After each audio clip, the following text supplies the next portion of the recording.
様こんにちは。エイムアシスと C の人です。前回の動画の反響が思ったよりも多くて非常に驚いております。ありがとうございます。今回の動画は、前回の動画のコメント欄の質問者様のおかげで、エイムアシスと C の交戦距離の謎が解明されました。前回の動画をまだ見ていない人は、概要欄にリンクを掲載していますので、ぜひご覧ください。それでは早速始めましょう。興奮剤とウィングマンを組み合わせて速度を上げると13メートルにまで範囲が拡大する。そんなバカな。ぶち替えて興奮剤つけても変わらないんじゃないかって思ってた私がバカでした。これを検証していてまた新たな事実が判明しました。検証結果を先に申します。視点感度と移動速度によってエイムアシスと C の適正距離が違う。ここからの話はエイム時間度1もしくは2を想定して話していきます。ウィングマンと興奮剤を合わせたら本当に13メートルまで効きました。そしてより細かく距離調整したら14メートルまで効くことが分かりました。この謎を解明するために私が目をつけたのは、移動速度です。ウィングマンは ADS しても移動速度が変わらないため、ADS 移動速度倍率は1倍です。ADS 時の移動速度の倍率は APEX ウィキを参考にしています。興奮剤なしの場合11メートルくらいまで効きましたが、エイムアシスと C を試すと敵に近づいてしまうため、実際は 10.8 メートルあたりが最大距離なんじゃないかなと思ってます。計算を単純化するために10メートルとさせてください。小数点以下を考慮すると適正距離がすごく細かくなってしまうためです。10メートルはこの箱の右側部分あたりです。なので今回はウィングマン ADS 時10メートルを、エイムアシスと C の基準値とします。興奮剤を使用すると移動速度が 1.3 倍になるため、単純に 10×1.3 で13メートルなのではないかと疑問に思いました。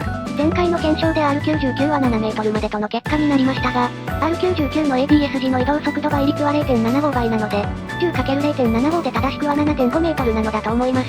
これに興奮剤を加えると、0.75×1.3 で 0.975 となり、10メートルに近い9メートルの位置までつきました。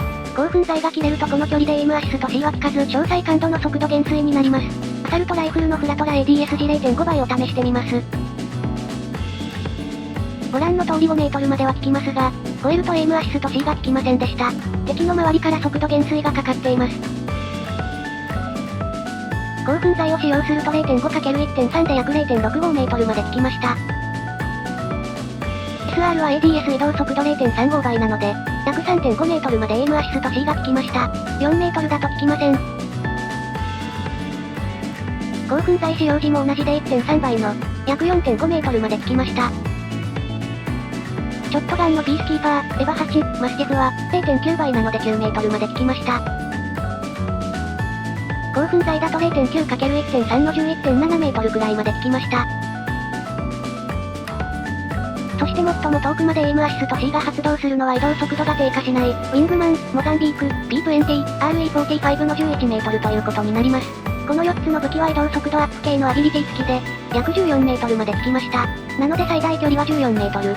いや待ってください。アビリティ以外にも移動速度を上げる方法がありますよね？勘のいい方ならお気づきだと思います。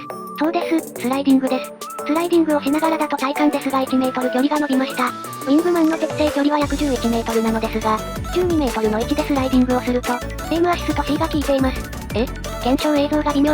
私もそう思います。しかし私の親指力ではスライディングで、エイムアシスと C の距離が伸びるという、裏付ける決定的な映像は撮れませんでした。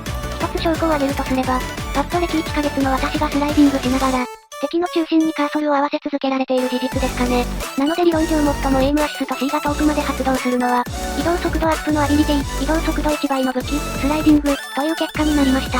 なのでこの動画を見ているキーマウ勢の皆さん、もしウィングマンの音が聞こえたら逃げることをお勧めします。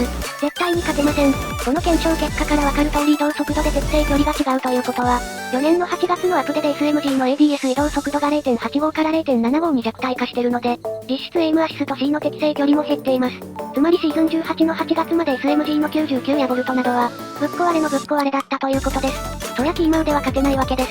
現在99とカーはダメージ、総点数、ヘッド倍率も弱体化してるので、以前よりまだマシになってます。それでもまだ SMG 環境な気はしますけどね。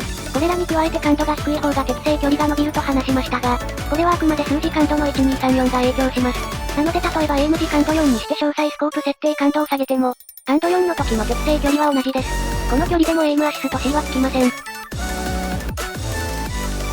逆に感度1で詳細スコープの感度を目いっぱい上げても、感度1の適正距離に変わりはありません。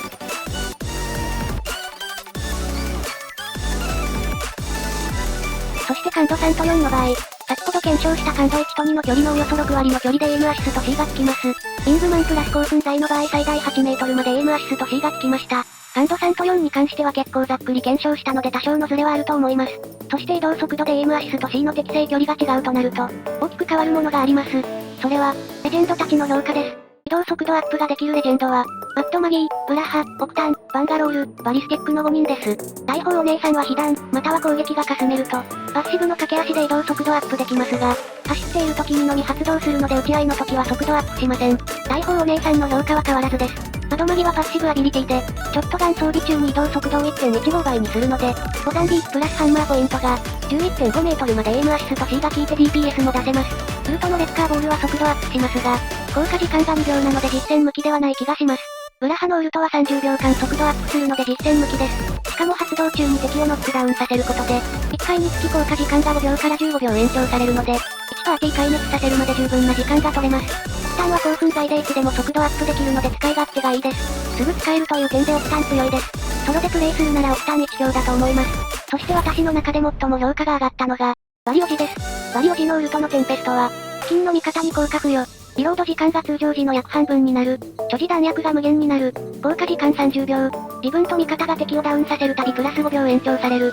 そして移動速度と ADS 時の移動速度上昇ということは、付近の味方と自分にエイムアシスト C の適正距離増加という、ぶっ壊れウルトだということです。皆さん想像してみてください。アット4日リニアの3人がバリオジのウルトで特攻してきたらキーマウ J はもう勝てません。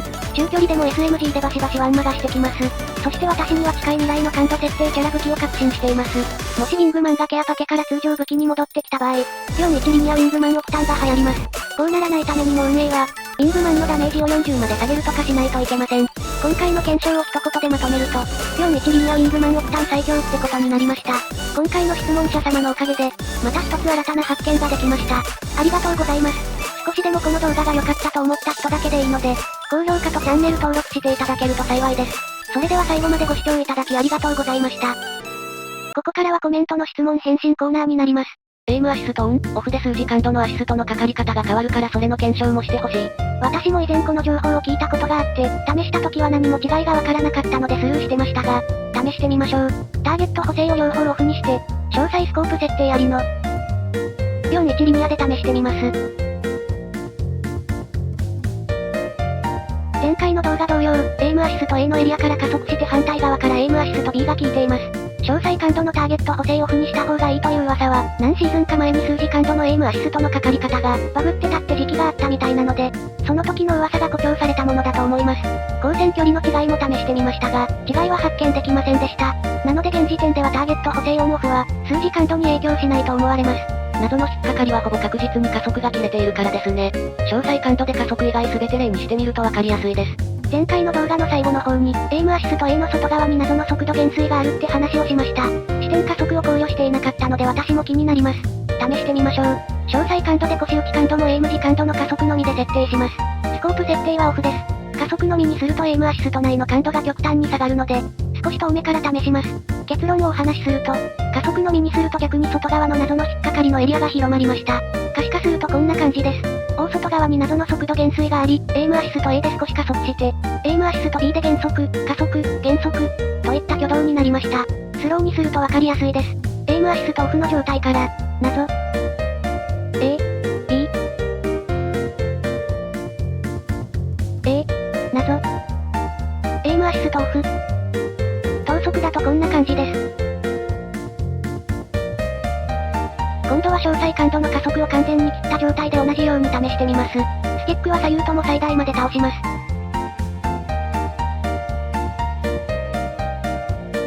謎の引っかかりがなくなっています。これらの検証結果から、謎の速度減衰は加速が切れているからではなく、逆に加速のせいで生まれてしまっているのではないかと思います。また新たな謎が増えてしまいました。アンビリーバボー。じゃあ2メートル未満のところで戦えばパッドに勝てるのか。はい、その通りです。極論を言ってしまえばキーマウがパッドに対して、少しでも有利に戦う方法としては正解です。エイムアシスト C が発動する光線距離は、2メートルから7メートルまでなので、もし野良で私と対面した場合、2メートル未満7メートル以上の距離で戦ってください。もし範囲内に入ってきた場合はアンマがします。リニアでもクラシックでもエイムアシスト C は効きますか？はい、効きます。リニア、クラシック、安定型、高速型、高精密型すべて効きました。需要あるかわかりませんが、高精密型はスティックの倒し具合が難しすぎて、ほぼ無理です。私はリニアをおすすめします。数字感度でも詳細の反応曲線とかデッドゾーンいじったりすると数字感度でも影響ある説検証してほしいです。これもいつの日か噂を聞いたことがあります。試してみましょう。デッドゾーン、入力範囲、反応曲線をマックスにして、詳細オフにして、41リニアで試してみます。